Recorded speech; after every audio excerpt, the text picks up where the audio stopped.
Welcome to the eCommerce Badassery Podcast, the place for scrappy female entrepreneurs who want to learn actionable steps and strategies to grow the traffic, sales, and profit in your e-commerce business. I'm your host, Jessica Totillo-Coster, a 20-year retail veteran who spent 3 years as the only employee of a 7-figure online store. That shit was crazy. I know exactly how it feels to do all the things, and I'm sharing everything I learned the hard way so you don't have to.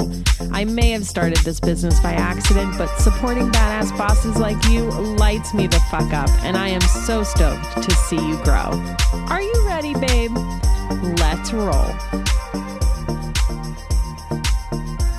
Welcome back to the eCommerce Badassery Podcast. I'm your host, Jessica Totillo-Coster.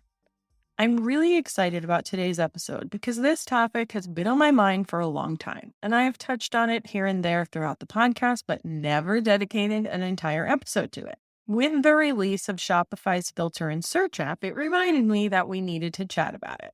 And yes, it's still technically an app that you have to add to Shopify. It's not quite native, but it's created by Shopify and it's free. If you're already using a third-party app, then continue to use that, especially if it has more features than the standard Shopify one. But if you haven't done anything to optimize your search, the Shopify app is a great place to start. One thing to keep in mind, if you're a one-product store or only have a handful of items and not a lot of educational blog content that people will be searching for, you can probably skip this episode. But if you just want to hang out and learn, that's cool too. Before we get into the nitty-gritty details, let's talk about why we're talking about this and why e-commerce site search is so important. And here are a few statistics to paint the picture. 64% of people use site search because they're ready to buy. 43% of users on retail websites go directly to the search bar versus putzing around and shopping your website. Consumers who use search are 2.4 times more likely to buy, and they spend 2.6 times more than the customers who don't use search. 39% of purchasers are influenced by relevant search, and 12% of users will bounce to a competitor's website after a poor search experience. If you want to learn more about the power that site search has on e-commerce conversion and sales, I'll put a link in the show notes to where I got all of those numbers. And I want you to think about how you shop e-commerce sites. Sure, in some cases, you're going to peruse and scroll to see what they have, but other times you're going to start shopping knowing exactly what you're looking for and want to find it as quickly as possible. And for most consumers, that's how they shop on sites like Amazon. I mean, there's a reason why their search bar is so big and obvious at the top of their screen, because they know that it's typically how their consumer shops, and they know how valuable those shoppers are. And sure, maybe there are people who browse Amazon, but it's likely that happens way less often than, on a typical apparel website. And yes, I realize you're not Amazon, but the point is, an optimized search experience is really important and valuable for e-commerce businesses. All right, so now that you're convinced, let's talk about what controls you have and the common ways you can improve the search function for your site visitors. But before we get there, you have to understand how the Shopify search engine works. So the engine, by default, will search products, pages, and posts. And then within those different content types, there are different fields that are looked at. For products, it's titles for parent products and variants, description, product type, product vendor, product tag, variant barcode, and variant SKU. For pages, it's title and body, and for articles, it's title, body, author, and tag. Some themes will either give you a choice of which content types you want to search, it'll be in your theme customizer, or they'll limit it to products only by default. And then the Shopify site search engine has something called typo tolerance, which means it will include items that differ from the search term by 1 letter or have 2 letters in a different order. This does not kick in unless the first 4 letters are correct And it doesn't work with product tags. If the search term in question is included in one of the other fields mentioned earlier, you're fine. But if it's only in a product tag for some reason, the typo tolerance won't work. And it also is only supported when English is the theme language. And I'll stick a link in the show notes if you want to learn more about how the front end Shopify search works. All right, so now that you know what data Shopify is looking at, now we can work through how to optimize that. And while you can certainly revisit your product titles, descriptions, and tags for this, there are also some backend optimizations you can do that won't change the content on the front of your website at all. In a typical search optimization strategy, you have 5 main tactics that you can use. Some of these are not necessarily functions of the Shopify app. They may be theme specific or require a third-party app that does have the feature. And I'll let you know the details as we go through. But ultimately, I say if it's extra and not included by default, it's probably a nice to have versus a necessity. So don't feel like you have to implement it just because you heard me talk about it here.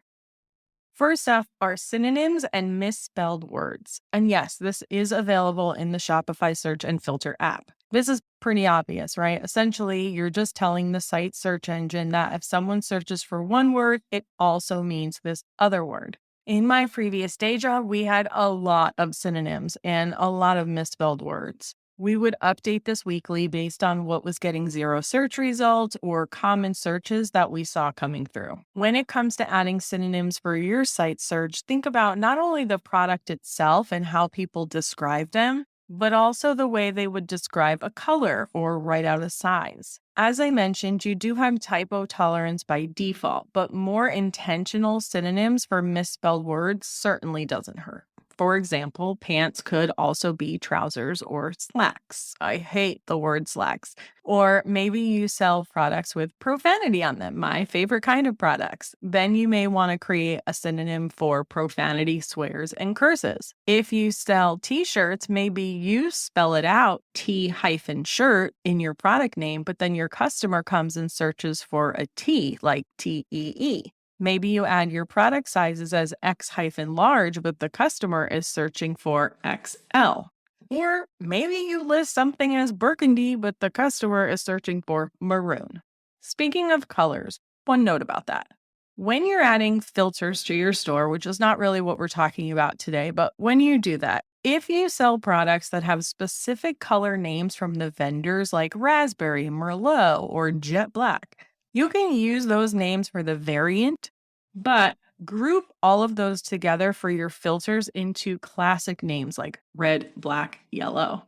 If you have a handful of metallics, maybe not enough to separate silver from gold, you can group them together. And same thing with prints. Maybe it's all prints or you group stripes and florals, animal prints, etc. When it comes to search synonyms, there is a lot that can be done here, and it might be a big project at the beginning, but then it just becomes a maintenance thing. And you may also want to get in the habit of adding common synonyms or misspellings as you add new product as part of that initial workflow. If you're not sure where to start, there are 2 reports inside of Shopify that you can look at. One is called the Top Online Store Searches, and the other is Top Online Store Searches with No Results.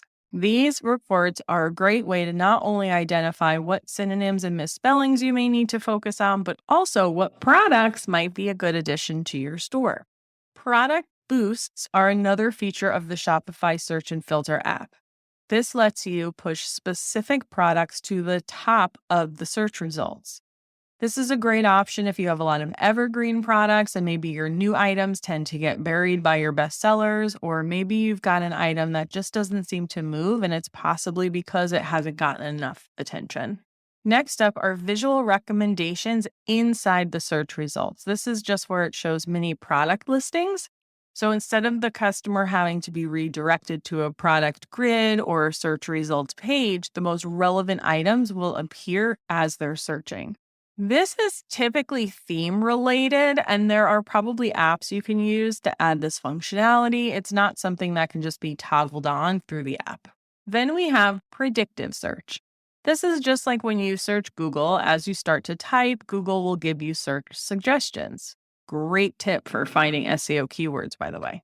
This is the same for product search on your e-commerce website. And this is also theme specific, and you might already have this functionality in your store. And then lastly are redirects. This is something we used a lot in my previous day job, but it's not native to the Shopify search app. And if you have a good set of synonyms, it's probably not necessary. But essentially, it's where you set a specific collection or page you want someone to go to when they search for a specific term. So now that you're showing your customers the most relevant search results, you'll want to make sure that they can easily filter and sort the results they've got. We're not going to go into all the details of that here. I'll add that to the to record list. But essentially, you want to make sure that once they get to the page of search results, they can easily filter it even further if they need to. I already touched on how to properly create color filters, but you'll also want to think about adding filters for price, reviews, product availability. If you need to add custom filters that aren't available through native Shopify filters, you can use meta fields to create those. For instance, if you want to create a filter for fabric options. Prior to Shopify 2.0, you did this with product tags, but now it's done with meta fields. All right, so now you know how much more valuable searchers are, and you've got your results optimized. But how do we actually get more people to use the search function? Well, that really comes down to visibility. As I mentioned earlier, there's a reason why Amazon's search bar is so big. And if you look at most larger websites, they all have a similar size search bar, even on mobile. I haven't personally come across a Shopify theme that has a search bar like that. It usually just has a magnifying glass option, but in most cases, that will be fine. The biggest thing to look out for is that on mobile, ideally your search isn't hidden inside the menu. That's going to be theme specific. And I do know that Impulse by Archetype, which is one of my go-to themes, has the search icon front and center on mobile. Of course, this is something you can change with the help of a developer. Is it going to revolutionize your business? Probably not, so I wouldn't worry too much about it right away. But if you do have a really big product assortment, it's something you might want to consider for the future. And, as time goes on, customers are getting more and more accustomed to how things are laid out on websites, and they may very well know to open up the menu to go look for it. All right, so just in case you tuned out somewhere along the way, let's bring it back and do a quick recap. Consumers who use search are 2.4 times more likely to buy, and they spend 2.6 times more than customers who don't use search. As an e-commerce entrepreneur with a wide assortment of products, it's in your best interest to spend some time optimizing the search experience on your website. Get started with the Shopify Search and Discovery app so you can implement synonyms and product boosts. Use the Zero Results Search Report and the Popular Searches Report to figure out what needs to be optimized. Check your theme to see if you already have predictive search and/or product listings in your search results. You're likely to have more of this functionality if you're on a Shopify 2.0 theme. If you think you need more functionality like redirects and product recommendations, look into an advanced search app. Don't forget to include filters and sorting for your results to make it easier for the customer to find what they're looking for. And then lastly, try and make sure your search function is as easy to find as possible. And that's a wrap on today's episode. Thank you so much for hanging out with me today, and I'll see you on the flip side, friend. Thank you so much for listening to today's episode. If you like what you heard, I'd be so grateful if you'd leave a review on Apple Podcasts, and don't forget to subscribe so you never miss an episode. And if you're looking to surround yourself with more product entrepreneurs who totally get your life right now, get your booty on over to the eCommerce Badassery Facebook group. Can't wait to see you there. Until next time, e-commerce friends, stay badass.